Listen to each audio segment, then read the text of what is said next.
नमस्कार, आप देख रहे हैं एटीएन लाइव इंडिया। मैं हूं आपके साथ नादिश मेहता। जिस तरह से पिछले 21 दिनों से लगातार किसान जो है वो किसान कानून का विरोध करके आंदोलन करते जा रहे हैं और पूरे देश भर में किसान कानून के खिलाफ आंदोलन लगातार चल रहा है। अभी हम मौजूद हैं 0 माइल पे और यहाँ पे जन अधिकार पार्टी के राष्ट्रीय अध्यक्ष पप्पू यादव जी जो है वो यहाँ पे अनिश्चितकालीन धरना देकर बैठ चुके हैं।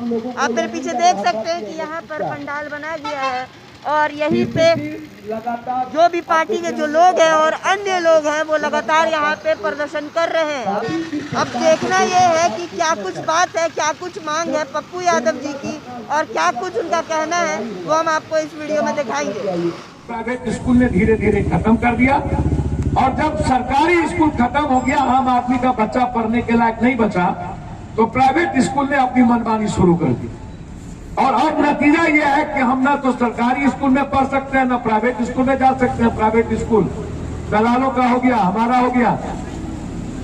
तो ये दृष्टि कहाँ है, गिद्ध दृष्टि कहाँ है? जैसे सरकार ने कहा कि कोई भी आदमी प्लेन में चढ़ के आ सकता है, 4,000 6,000 रुपया में गरीब आदमी भी देकर के प्लेन में चढ़ के आ सकता है। लेकिन जब पर्व होता है छठ का, दीपावली का, या किसी के माँ बाप मर जाते हैं या किसी के घर में कोई इमरजेंसी होता है, तो उस वक्त आप टिकट लेने जाइए तो 18,000, 19,000, 26,000, 36,000, 14,000, 17,000, 16,000 से नीचे की टिकट प्लेन में नहीं मिलती।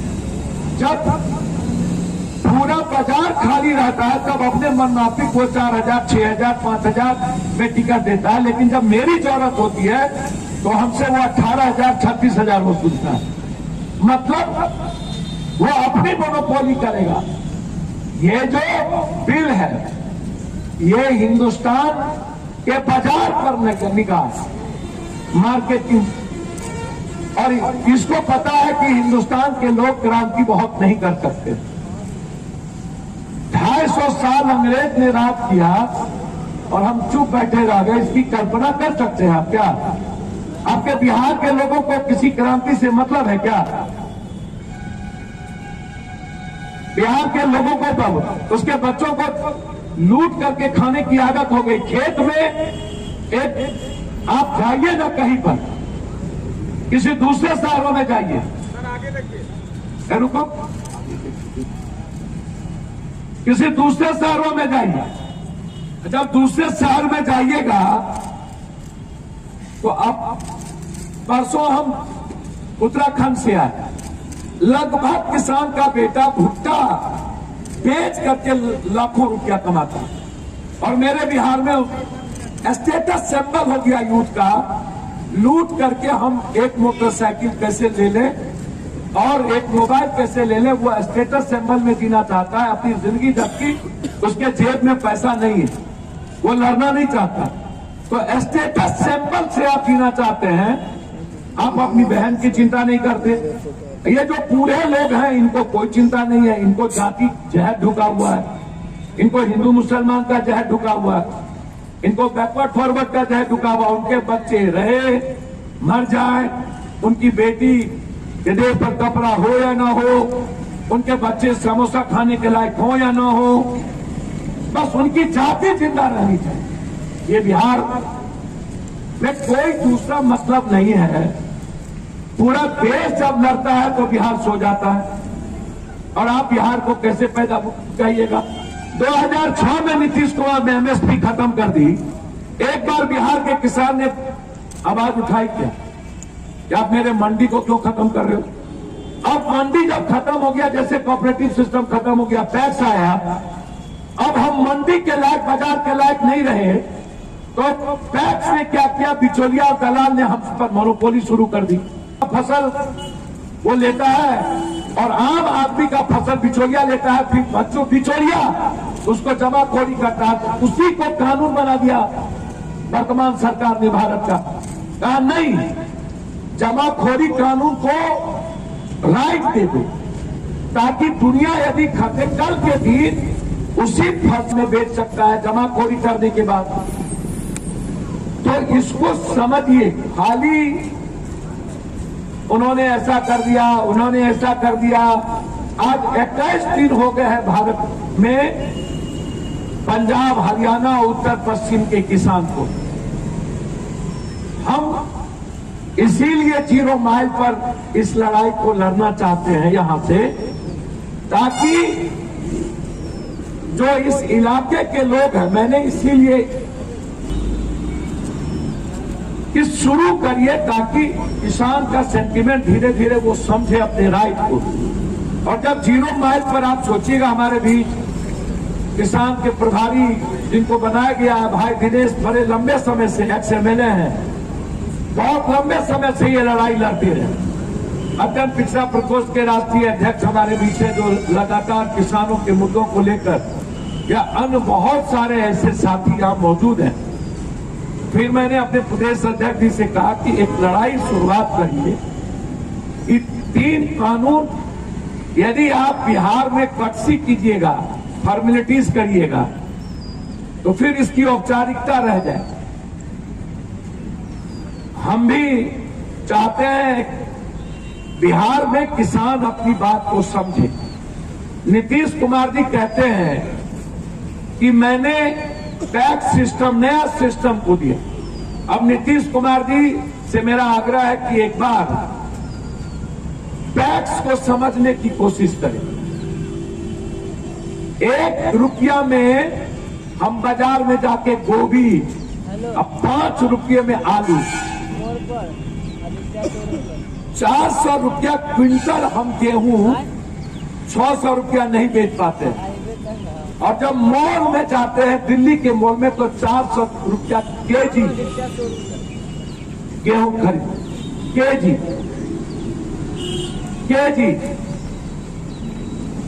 इस बात को आप समझने को तैयार नहीं। हमारी स्थिति यह है कि छोटे किसानों को लगता है मेरे पास तो कुछ है नहीं, मैं क्यों लड़ूं, मैं तो बेच दिया हूं औने पौने दाम में। बड़े किसानों को लगता है कि मेरा डंप है, कभी 900-1100 रुपया होगा तो हम बेच देंगे। आज सबसे ज्यादा धान मोतिहारी, पश्चिमी चंपारण, पटना, शाहबाद, मगध, ये जो सब मिथिला कोसी सीमांचल में चले जाइए तो आप मक्का पर आधारित है। यदि आप कुछ इलाके में चले जाइए तो गन्ना पर आधारित है। इस भारत में गेहूं का मुनाफा आज तक किसानों को नहीं मिला कभी। गेहूं का हम जितनी लागत लगाए उसका मूल्य आज तक वापस नहीं हुआ, ये स्थिति रही। और दूसरी तरफ हम बाढ़ और सुखाड़ में रह गए। तो बिहार के किसान लड़ना नहीं जाने, क्योंकि उनके पास टैक्स में देने के लिए कुछ बचा नहीं। अब बड़े किसान जो है वो बिचौलिया हो गया। जैसे मैं छोटी छोटी बात आपको बताता हूं, गन्ना की खेती मैं करता था, 50-100 बीघा जमीन। अब हम 9000 बीघा जमीन वाले लोग, 9000 बीघा से हम आ गए 100 बीघा पर, तो मेरी हैसियत अब 100 बीघा की हो गई। 50 बीघा हम गन्ना पैदा करते थे, तो हमारा गन्ना जो है सबसे पहले मिल ले लेता था, क्योंकि बिचौलिया तय करता था गन्ना किसका जाएगा। तो 1 बीघा 6 कट्ठा 10 कट्ठा वाला जो गन्ना की खेती थी, उसका ट्रैक्टर 200 ट्रैक्टर के बाद पीछे लगा रहता था। अब उसके पास किसी MLA, किसी दादा का तो पुर्जी होता नहीं था, तो उसका गन्ना सूख जाता था, अंत में वो गन्ना फेंक करके चला जाता। और बिहार में किसान है, कितना किसान है? सीमांत किसान लगभग 92-93% है। 87-85% किसान ऐसे हैं जिसके पास 1 कट्ठा, 2 कट्ठा, 5 कट्ठा, 6 कट्ठा, 10 कट्ठा, 1 बीघा से नीचे जमीन है, जिसके पास जो अपने फसल को खेत में या दरवाजे पर आते आते अपने फसल को 400-500 रुपया, 600 रुपया आते आते बेच देता है, वो रोक नहीं पाता। हमारा जैसा जो किसान है जिसके पास 20 बीघा, 50 बीघा, 100 बीघा जमीन है, उसकी संख्या बिहार में मात्र 3% जो अपने फसल को रोकता है और फिर वो जब 900 1000 10 एक 1100 रुपया होता है तो वो अपने फसल को बेच पाता है उस वक्त, जबकि एमएसपी कहता है कि हम 1836 रुपया में ही बाजार में या मंडी में उसको लेना। मंडी सिस्टम बिहार में खत्म हो गई, कोऑपरेटिव सिस्टम बिहार में बहुत पहले खत्म हो गया। पैक्स सिस्टम को जो लाया गया, ये पैक्स क्या है इसको समझने का प्रयास करें। ये पैक्स बिचौलिया और दलालों के बीच, पदाधिकारियों के बीच एक कठपुतली रहा, और ये पैक्स रियल में जो बटेदार है, दयारी मजदूर है, बंधुआ मजदूर है या सीमांत किसान है, उससे नहीं खरीदारी करता। ये पैक्स बिचौलिया जो खरीदता है छोटे किसानों से, मिडिल क्लास के किसानों से, उससे खरीदारी करती है और ये दलाली करता है। कुछ चीजों को सिर्फ बोलने से नहीं होगा, खाली गाली देने से नहीं होगा, आप उसको तर्क में चाहिए। कानून क्यों लाने का प्रयास हुआ? 12,000 करोड़ का रिटेलर है भारत, खुदरा व्यापार 12,000 करोड़। पूरी दुनिया की निगाह है, काम कर सकते हैं, जिस पर जो वर्कर का भी ध्यान है, जिस पर गूगल के मालिक, और उन्होंने बड़ी साजिश के तहत ट्राई किया अदानी से अंबानी। इसको समझाने का प्रयास बिहार के किसानों को करिए। बिहार का किसान ज्यादा क्या, हमारे भीतर क्रांति की कोई बहुत ताकत नहीं है। हरियाणा और पंजाब के किसान, उत्तर पश्चिम प्रदेश के किसानों ने अपनी फर्स्ट राइट की, अपने अधिकार की लड़ाई शुरुआत की, क्योंकि हरियाणा पंजाब के किसान जीना जानते हैं, अपने बच्चों के भविष्य की ये मरना जानते हैं। बिहार उस मामले में कई लाख करोड़ पीछे है, न जीना जानता है, न अपने बच्चों के भविष्य के लिए लड़ना जानता है। दूसरी चीज,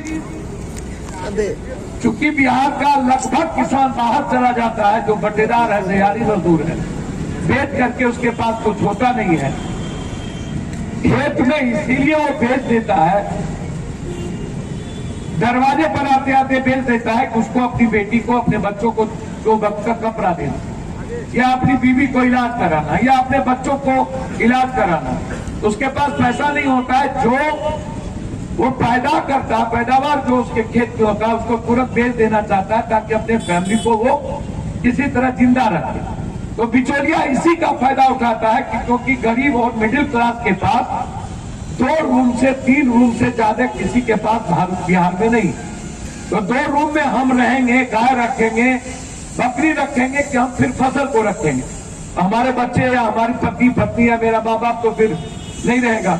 तो अभाव के कारण भारत का, जो बिहार का जो किसान है, छोटा किसान है, जो बिहार का निर्माण करता है, वो अपने फसल को बेच देता है, क्योंकि उसको अपनी जिंदगी जीने के लिए सिर्फ उसके अलावा दूसरा कोई रास्ता नहीं बचता, वो अब उसी से जिंदगी जीता है। एक दूसरा चीज, बिहार के किसानों का कई भाग बटा हुआ, कहीं पर गेहूं है, कहीं पर मक्का है, कहीं पर गन्ना है, कहीं पर धान है, कहीं पर बाढ़ है, कहीं सुखाड़ है। लेकिन आप यदि पंजाब और हरियाणा जाइएगा तो उसके पास 2 फसल होता था, गेहूं या धान। अब धान और गन्ना की संख्या ज्यादा बढ़ गई, 3 तरह की स्थिति नहीं है, और वो अपनी जिंदगी मंडी में जाकर के 1836 रुपया अपने राइट के लिए लड़ता था और अपने अधिकार को उसको मिलता था। अब इन्होंने क्या किया? कानून करने से नहीं होगा। कानून लाने के पीछे ये बार बार कहती है सरकार कि हम एमएसपी को लागू रखें, या बार बार कहती है कानून से कोई डर नहीं। तो आप ये समझाइए बिहार के किसानों को कानून से कितना खतरा है कि जैसे प्राइवेट।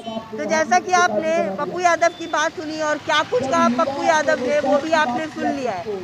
इस तरह की खबरें देखने के लिए ATN लाइव इंडिया को सब्सक्राइब कर लें। आप देख रहे हैं ATN लाइव इंडिया, मैं हूं आपके साथ नादिश मेहता।